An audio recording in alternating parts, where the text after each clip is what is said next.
नमस्कार दोस्तों, मैं आनंद पांडे आप सभी लोगों का आपके अपने YouTube channel Radha Krishnan academy में स्वागत करता हूं।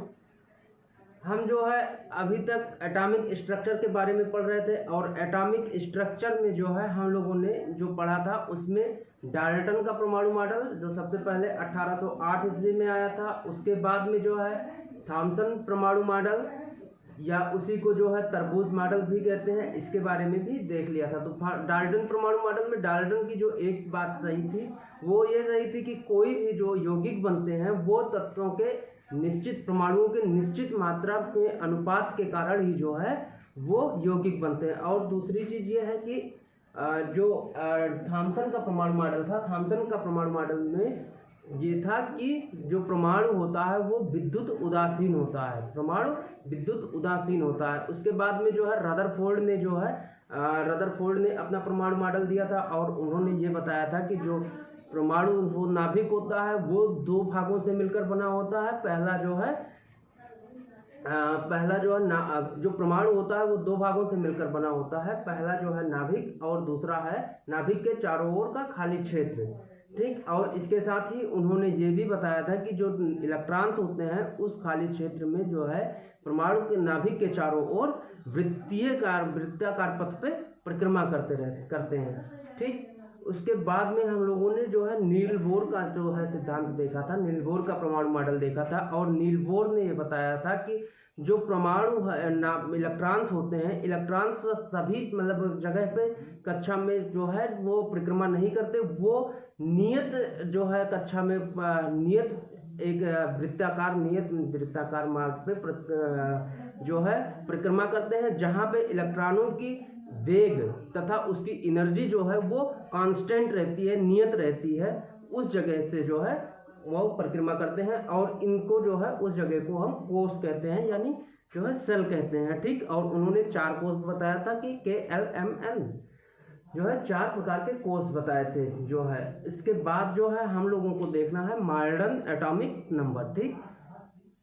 इसके साथ ही जो नील बोर थे, नील बोर ने जो है केवल हाइड्रोजन स्पेक्ट्रम की व्याख्या कर पाए थे, उसके अलावा जो है बाकी जो स्पेक्ट्रम थे उसकी व्याख्या नहीं कर पाए थे। इस वजह से जो है इनका एटॉमिक मॉडल जो है फेल हो गया था। दूसरी चीज़ ये है कि इन्होंने कहा था कि वृत्ताकार मार्ग पर जो है इलेक्ट्रॉन्स मूव होते हैं, और जबकि होता क्या है इलेक्ट्रॉन्स जो है परमाणु नाभिक के चारों ओर खाली क्षेत्र में त्रिविमीय आकार में त्रिविमीय मोशन करते हैं, 3 डायमेंशन में जो है मोशन करते हैं, ठीक। तो ये दो कमियां रह गई थी जिसको आगे जो है चल करके जो है मॉडर्न एटॉमिक नंबर में सही किया गया था। तो हम लोग जो है आज जो पढ़ेंगे वो मॉडर्न एटॉमिक नंबर के बारे में मॉडर्न एटॉमिक मॉडल के बारे में पढ़ेंगे। और मॉडर्न एटॉमिक मॉडल से पहले हम लोगों को ये जानना होगा कि एक वैज्ञानिक थे मैक्स प्लांक। तो मैक्स प्लांक के बारे में हम लोगों को मैक्स प्लांक ने एक नियम दिया था, एक उसको जो है पहले हम लोगों को जानना होगा, ठीक। तो सबसे पहले हम लोग देखते हैं मैक्स प्लांक के नियम के बारे में। Max Planck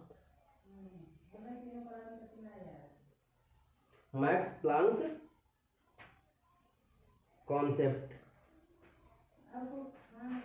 max Planck concept, या इसी को हम जो है क्वांटम थ्योरी भी कहते हैं। इसी को ही हम क्वांटम थ्योरी कहते हैं, ठीक। Quantum theory. तो इन्होंने जो है ये बताया था कि जो लाइट होता है, लाइट की वेव जो होती हैं, लाइट की जो वेव होती है वो छोटे छोटे, ये जो है इन्होंने जब देखा गया था कि जो लाइट को किसी भी परमाणु के से गुजारा जाता था तो कुछ किरणें जो होती थी, कुछ लाइट में विवग्योर 7 तरीके से 7 रंग होते हैं, विवग्योर जो है 7 कलर होते हैं। तो कुछ कलर को जो है वो एटम जो है ऑब्जर्व कर लेता था और कुछ जो है निकल जाती थी, जिससे स्पेक्ट्रम पर लाइनें बनती थी। तो उन्होंने ये देखा कि जो लाइट है, लाइट की वेव बनी होती है वो छोटे छोटे पार्टिकल्स के बारे में, और वो पूरा जो कण होता है वो जो उसकी एनर्जी होती है वो एक फोटान होती है, या एक जो है बंडल, जिसको एक बंडल कहते हैं, एक पैकेट भी कहते हैं, एनर्जी पैकेट कहते हैं। तो वो जो है छोटे छोटे फोटान्स के रूप में जो है उनकी एनर्जी होती है। ठीक, इसको जो है प्रोटॉन के रूप में जो है छोटे छोटे एनर्जी होती है। तो ये जो है ये वेव्स जो हैं ये जो बने होते हैं, they are made up their energy packets. ये जो है एनर्जी पैकेट्स से मिलकर के बने होते हैं। किससे? एनर्जी पैकेट से। ये वेव जो है ये जो है छोटे छोटे एनर्जी पैकेट्स से मिलकर बने होते हैं, और ये एक फोटान के बराबर होता है। कितने? एक फोटान के बराबर होता है। इस तरीके से जो है ये जो है एक फोटान के बराबर होता है। ठीक, ये किससे मिलकर बना होता है? छोटे छोटे एनर्जी पैकेट्स के से मिलकर के बना होता है। ये जो है लाइट वेव है ये, या इलेक्ट्रोमैग्नेटिक वेव भी इसको कहते हैं। इलेक्ट्रोमैग्नेटिक वेव, इलेक्ट्रोमैग्नेटिक वेव जो है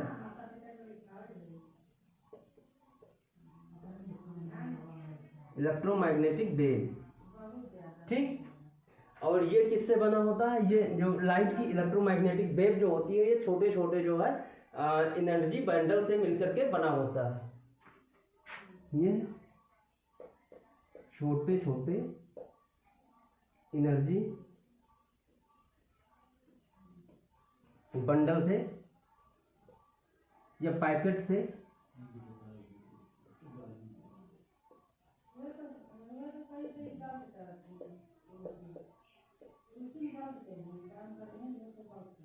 से मिलकर बना होता है। ठीक,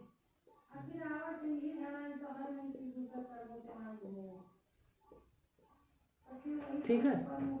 तो अब अगर ये छोटे छोटे एनर्जी पैकेट्स से मिलकर के बना होता है, और अगर इस वेव की फ्रीक्वेंसी हम जो है f मान लें, अगर इस वेव की फ्रीक्वेंसी जो है हम f मान लें, तो इसमें जो एनर्जी होगी वो एनर्जी जो है E इज इक्वल टू होता है H/hf। ठीक, E is equal to Hf, ये इसकी इस वेव की एनर्जी होगी।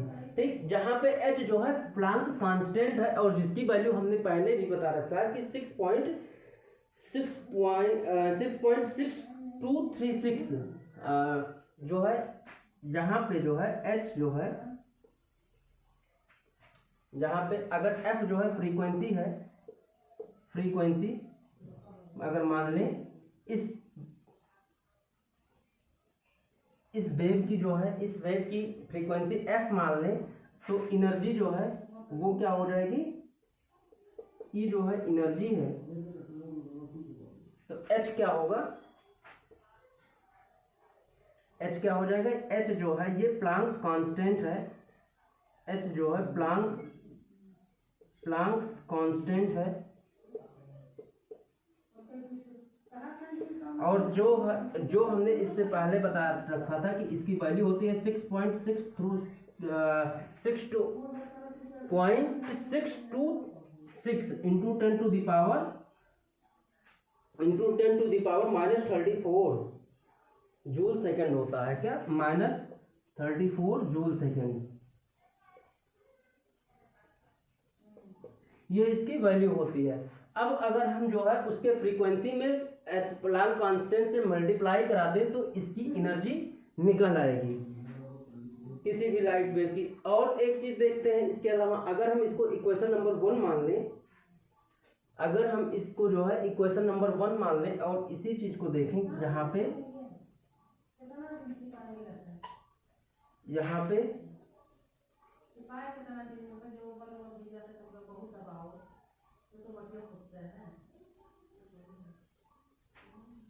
अगर जो है हम इसको E is equal to Hf, इसको हम इक्वेशन नंबर 1 मान लेते हैं।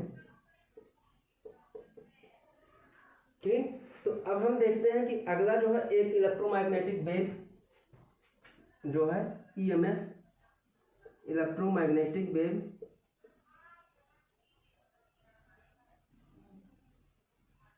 EMW जो है इलेक्ट्रोमैग्नेटिक वेव एक है,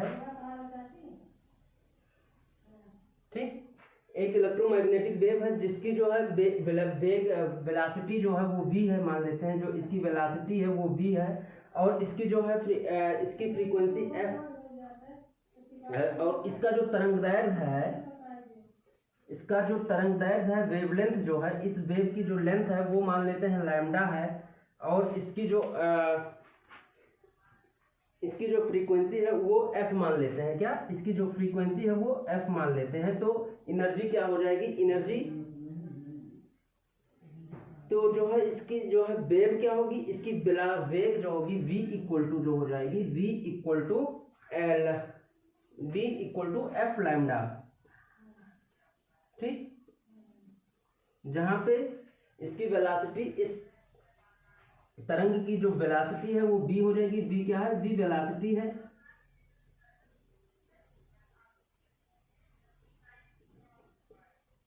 और f जो है फ्रीक्वेंसी है, फ्रीक्वेंसी,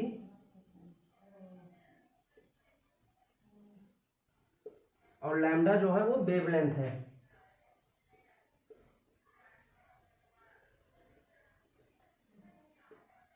ये वेवलेंथ है, ठीक। अब अगर यहां से फ्रीक्वेंसी निकाला जाए तो फ्रीक्वेंसी इक्वल टू क्या हो जाएगा, फ्रीक्वेंसी इक्वल टू हो जाएगा वेग अपॉन लैम्डा, ठीक। ये हो जाएगा। अब इसकी वैल्यू, f की वैल्यू इक्वेशन नंबर 1 में लिखने पर, f की जो यहाँ पे वैल्यू आई है उसको इक्वेशन नंबर 1 में अगर हम लिख दें तो क्या हो जाएगा, f की वैल्यू इक्वेशन नंबर 1 में लिखने पर, अब यहाँ पे रख देंगे तो E इक्वल टू हो जाएगा, एनर्जी जो होगी E equal to V upon lambda, ठीक।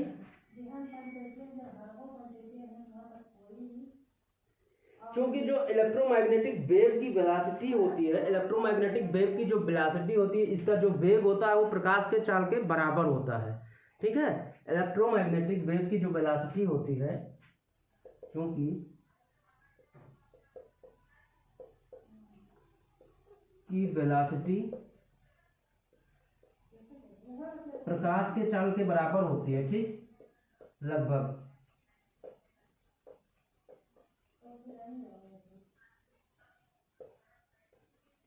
बराबर होती है,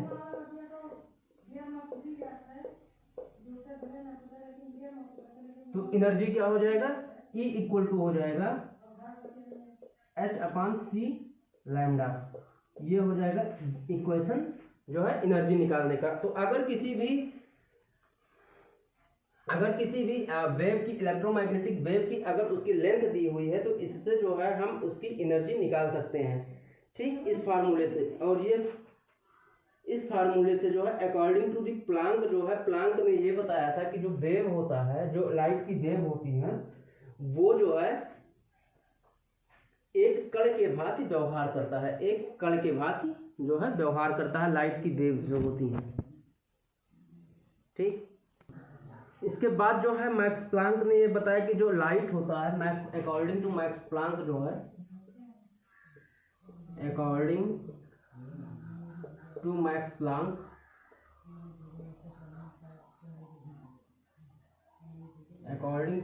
प्लांक जो लाइट होता है उसका डुअल नेचर होता है, और लाइट जो है एक पार्टिकल के भांति व्यवहार करता है, ठीक। According to Max Planck light एक पार्टिकल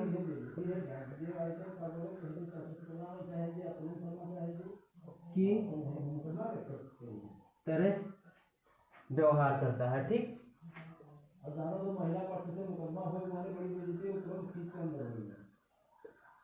व्यवहार करता है। ठीक है, लाइट जो है वो एक पार्टिकल की भांति व्यवहार करता है।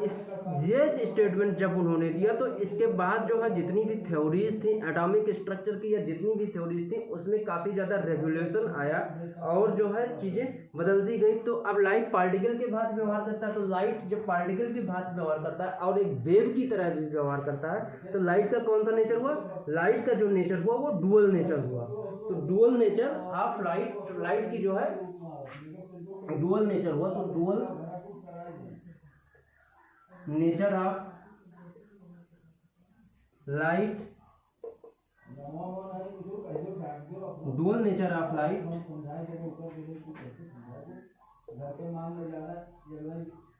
Dual nature of light equal to क्या हो जाएगा? ये क्या हो जाएगा? ये जो है एक पार्टिकल की भी बात व्यवहार करता है, किसके बाद? एक पार्टिकल की बात भी व्यवहार करता है और एक जो है ये वेव की तरह भी व्यवहार करता है। किसकी तरह? वेव की भी तरह व्यवहार करता है। ठीक है, तो ये था जो है मैक्स प्लैंक का कॉन्सेप्ट, जो कि हम फिजिक्स में और भी अच्छे तरीके से पढ़ेंगे। फिजिक्स का जब चैप्टर लाइट का हम पढ़ेंगे तो उसमें इन सब चीज़ों को और भी डीप तरीके से पढ़ेंगे। ठीक, इसके बाद जो है जब ये इनकी थ्योरी आई तो इसके बाद डी ब्रॉगली ने जो है एक हाइपोथेसिस तैयार किया और उनके अकॉर्डिंग जो था जब किसी भी पिंड की, किसी भी जो है कण की, उसकी वैल्यू जो है, उसकी जो मास है एटॉमिक जो उसकी मास है किसी भी पार्टिकल की, वो बहुत कम हो और जबकि उसका वेग जो है, उसकी जो वेलोसिटी है वो बहुत ज़्यादा हो, तो उसका जो नेचर होता है वो एक जो है तरंग की तरह, एक वेव की तरह जो है उसका भी नेचर हो जाता है। ठीक, उसका भी नेचर जो है एक वेव की तरह हो जाता है। ये जो है डी ब्रॉगली का हाइपोथेसिस था। ठीक, तो हम डी ब्रॉगली के इसके बाद जो है डी ब्रॉगली के हाइपोथेसिस को देखते हैं कि डी ब्रॉगली का हाइपोथेसिस क्या था। ठीक है, तो डी ब्रॉगली हाइपोथेसिस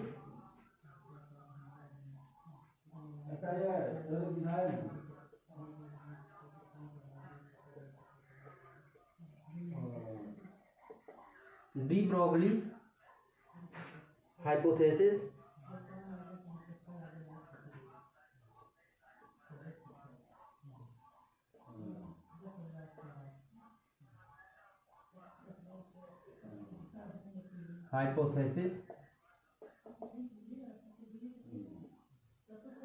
ठीक, इसमें जो है इलेक्ट्रॉन्स जो है, अब इन्होंने इलेक्ट्रॉन के बारे में बताया था।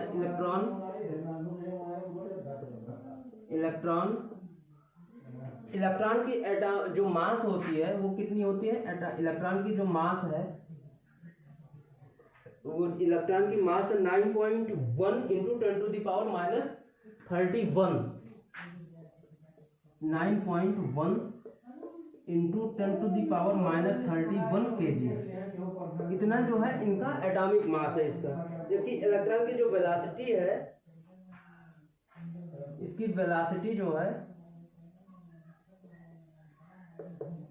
इलेक्ट्रॉन की जो वेलोसिटी है 2.1 into 10 to the power 6 metre per second, 2.18 into 10 to the power 6 metre per second, इतना जो है उसका वेलोसिटी है।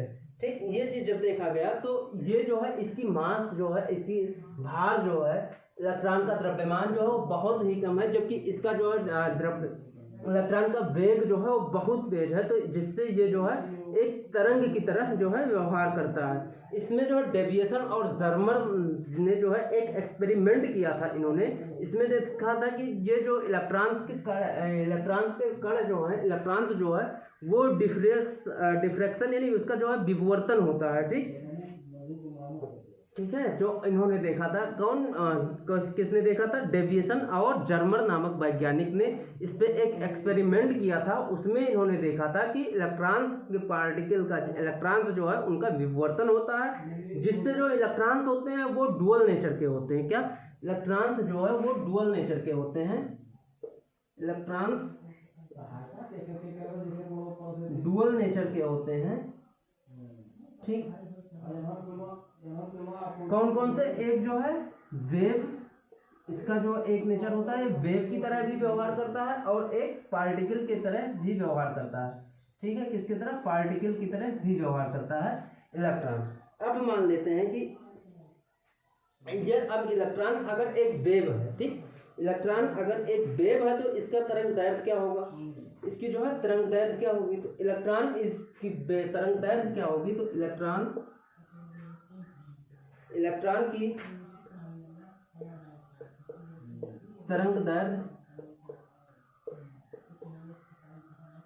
इलेक्ट्रॉन की तरंग दैर्ध्य यानी लैम्डा इक्वल टू क्या हो जाएगा, लैम्डा इक्वल टू हो जाएगा h/mv, क्या होगा, h/mv, जहां पे mv क्या है, अगर हम फिजिक्स में देखें तो जो इलेक्ट्रॉन का मास है और इलेक्ट्रॉन की वेलोसिटी है, वेग है, ठीक, तरंग दैर्ध्य। अगर हम यहाँ से इसको निकालें, इससे पहले जो है हम जो है इस उससे निकालें,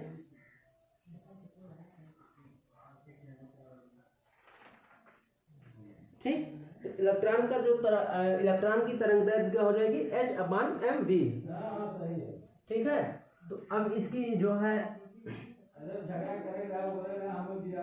इसके अकॉर्डिंग अगर mv क्या है, ये जो है मोमेंटम है, ये क्या है, mv, mass into velocity, mass into velocity यानी द्रव्यमान गुणे वेग जो होता है वो वेलोसिटी होती है। तो mv p इक्वल टू, क्योंकि हम क्या जानते हैं, p इक्वल टू जो है P इक्वल टू होता है mv।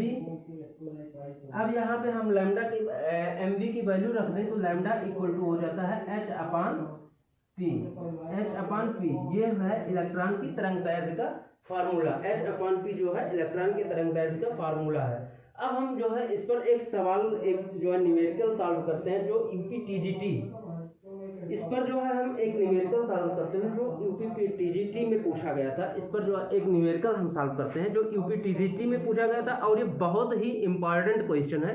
तो सबसे पहले हम इसको रफ कर लेते हैं, उसके बाद क्वेश्चन को लिखते हैं, फिर देखते हैं कि उसको जो है कैसे सॉल्व करेंगे या उसका आंसर क्या होगा, ठीक। तो प्रश्न जो है ये टीजीटी में पूछा गया हुआ प्रश्न है, 2013 टीजीटी में पूछा गया प्रश्न है कि यदि किसी इलेक्ट्रॉन की गतिज ऊर्जा जो है वो क्या है, k है, तो इसकी डी ब्रोगली वेवलेंथ क्या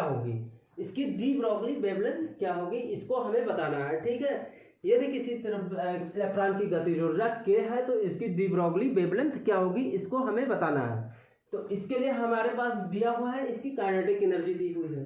तो सबसे पहले हमको पता क्या है कि इलेक्ट्रॉन की जो है तरंग दैर्ध्य की फार्मूला क्या होता है। इसको अगर हम सॉल्व करेंगे, सॉल्यूशन जो है निकालें, आप लोग भी निकालते रहिए और आंसर को जो है कमेंट बॉक्स में कमेंट करके बताइए कि इसका आंसर क्या होगा, ठीक। तो पहले हम इसको सॉल्व करते हैं। तो जो इसका जो फार्मूला होता है जो है इसकी जो वेवलेंथ की फार्मूला होती है, इलेक्ट्रॉन की वेवलेंथ की जो फार्मूला होती है, लैम्डा इज इक्वल टू जो है क्या होता है, h/p, lambda is equal to जो होता है h/p होता है, ठीक।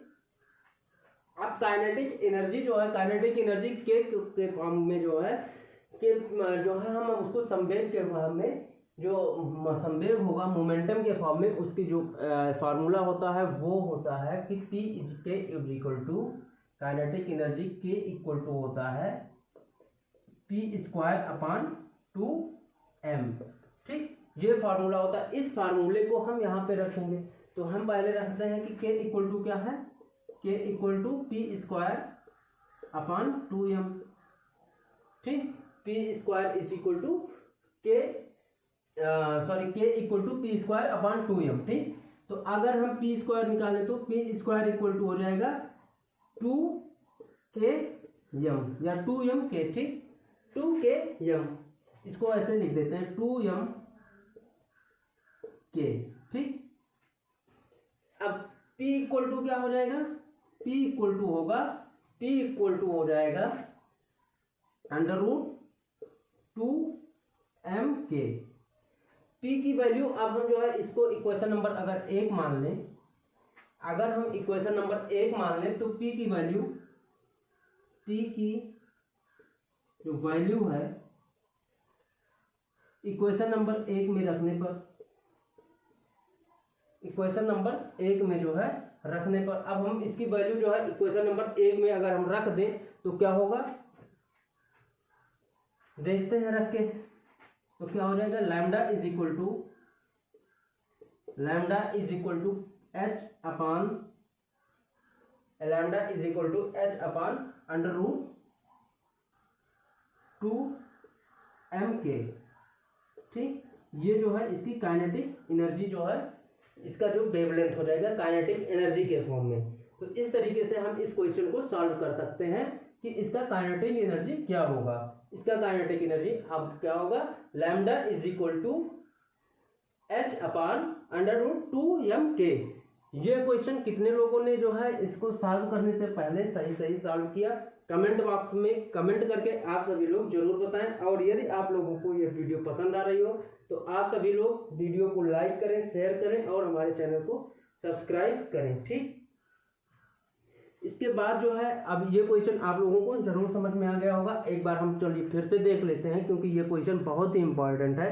क्वेश्चन क्या दिया हुआ है कि यदि किसी इलेक्ट्रॉन की गतिज ऊर्जा के है तो इसकी डी ब्रोगली वेवलेंथ क्या होगी। यदि किसी इलेक्ट्रॉन की गतिज ऊर्जा के है तो इसकी डी ब्रोगली जो है डी ब्रोगली वेवलेंथ क्या होगी। यहाँ पे हम रखते हैं कि हमको फार्मूला पता है इलेक्ट्रॉन के वेवलेंथ का फार्मूला जो होता है lambda is equal to H upon P. जहाँ पे अब हम इसको जो है पी को जो है काइनेटिक एनर्जी जो है काइनेटिक एनर्जी का जो फार्मूला होता है गतिज ऊर्जा का जो फार्मूला होता है संवेग के फॉर्म में वो होता है P square is equal to K is equal to P square upon 2m। अब इस वैल्यू को हम यहाँ पे सॉल्व करके जो है ये निकाल लेते हैं तो p इज इक्वल टू आ जाता है अंडर रूट 2m_k। अब p की वैल्यू जो है यहाँ पे रख देंगे तो लैम्डा इज इक्वल टू हो जाता है h upon under root 2m h upon lambda is equal to हो जाता है h upon under root 2m_k। यही हो जाता है आंसर और यही हमारा जो है आंसर हो जाएगा। ठीक, ये जो है इस प्रकार से इसका आंसर ये हो जाएगा और ये आंसर सही है। ठीक, इसके बाद में एक क्वेश्चन को हम लोग और देखते हैं और सॉल्व करते हैं, एक क्वेश्चन और सॉल्व करते हैं। अगला जो हमारा प्रश्न है कि यदि किसी इलेक्ट्रॉन की गतिज ऊर्जा को 44% बढ़ा दिया जाए, यदि किसी इलेक्ट्रॉन की गतिज ऊर्जा को जो है 44% बढ़ा दिया जाए तो इसकी डी ब्रोगली तरंगदैर्घ्य में कितना परिवर्तन होगा। ये हमारा अगला क्वेश्चन है। ठीक, तो इसको हम देखते हैं कि हमारा जो तरंगदैर्घ्य जो है डी ब्रोगली तरंगदैर्घ्य क्या होता है क्या इसके फॉर्म में। तो लैम्डा इक्वल टू होता है h upon under root 2m_k। ठीक, ये फार्मूला होता है। अब हम जो है इसके लिए पहले इनिशियल तरंगदैर्घ्य निकालेंगे तो इनिशियल तरंगदैर्घ्य को हम कितने 100 पे निकाल लेते हैं। ठीक, तो और चेंज इन जो है चेंज इन तरंगदैर्घ्य क्या होगा, तरंगदैर्घ्य में परिवर्तन कितना होगा, चेंज इन तरंगदैर्घ्य जो है चेंज इन वेवलेंथ जो है change in wavelength equal to हो जाएगा क्या, lambda I minus lambda F. ठीक, lambda I minus lambda F.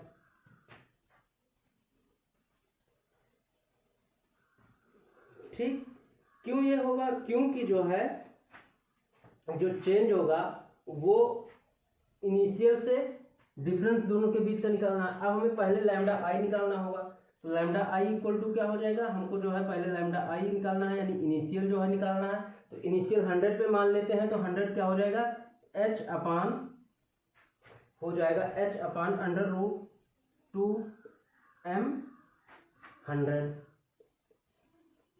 ठीक, इसी तरीके से अगर हम जो है फाइनल निकालें तो लैम्डा एफ इक्वल टू हो जाएगा h upon under root 2m और 44% की वृद्धि हो रही है तो 100 से 44% की वृद्धि करेंगे तो ये हो जाएगा 144 हो जाएगा 144।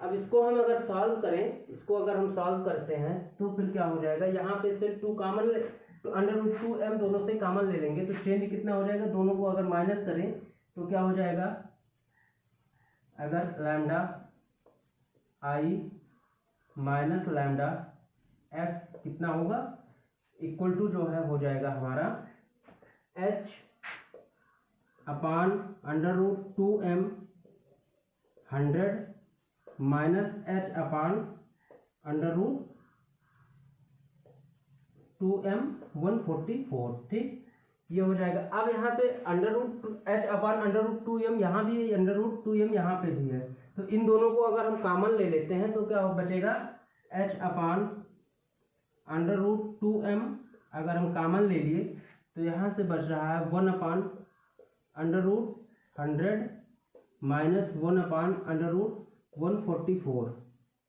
ठीक, ये हो जाएगा h/√2m और ये होगा 1/10 माइनस 1/12। इसका जब रूट हटाएंगे तो इसका जो है, इसको जब हम सॉल्व करेंगे तो h/√2m इसको सॉल्व करेंगे तो इसका एलसीएम होगा 60 और 10 छठ 60, 12 पंचे 60, यानी ये हो जाएगा हमारा h/√2m इंटू 1/60, ये आ जाएगा इसका चेंज। अब इसका अगर हमें परसेंटेज निकालना हो, इसका अगर हमें परसेंटेज में निकालना हो तो इसको 100 मानेंगे, 100 वाला यानी 10 हो जाएगा इसका, यानी ये हो जाएगा h/√2m इंटू 1/10, ठीक, ये होगा। तो इसका अगर हमें परसेंटेज निकालना हो, इसका हमें अगर परसेंटेज निकालना हो तो इसको हम पहले रफ कर लेते हैं, उसके बाद देखते हैं इसका परसेंटेज कैसे निकालेंगे। जितना चेंज हुआ है उससे, यानी चेंज क्या आया है, चेंज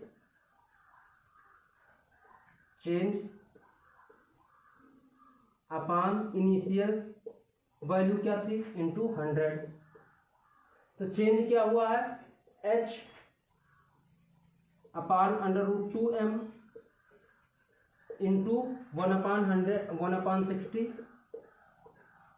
अपॉन में h/√2m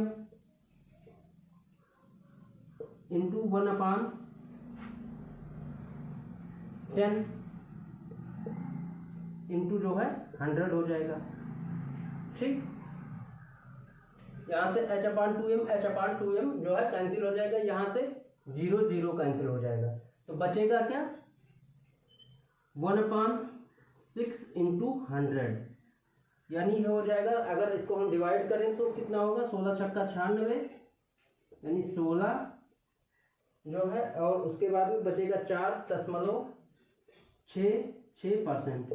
तो जो चेंज होगा उसकी वेवलेंथ में, जो उसकी तरंग वेवलेंथ में जो चेंज होगा वो 16.66 जो है चेंज होगा, कितना चेंज हो जाएगा, 16.66, ठीक, इतनी की जो है चेंज आएगी इसके वेवलेंथ में, इलेक्ट्रॉन के वेवलेंथ में जो है कितनी चेंज आएगी, 16.66। अगर इसके काइनेटिक एनर्जी को 44% बढ़ा दिया जाता है तो इसके जो है तरंग दैर्घ्य में, अगर इसके गतिज ऊर्जा को 44%, किसी भी इलेक्ट्रॉन के गतिज ऊर्जा को 44% बढ़ा दिया जाता है तो उसके जो है तरंग दैर्घ्य में, डी ब्रोगली तरंग दैर्घ्य में 16.66% की जो है परिवर्तन आएगा, बढ़ जाएगा, 16.6% जो है का परिवर्तन उसमें आएगा, ठीक। तो इस प्रकार से जो है हम लोगों ने आज के क्लास में डी ब्रोगली के बारे में सीखा, ठीक। इससे पहले प्लांक के जो है नियम के प्रिंसिपल के बारे में सीखा और डी ब्रोगली के प्रिंसिपल के बारे में सीखा। साथ ही साथ हमने जो है दो न्यूमेरिकल्स किए जो पिछले टीजीटीज के पेपर में आए हुए हैं और इन दोनों को भी हम लोगों ने सॉल्व किया।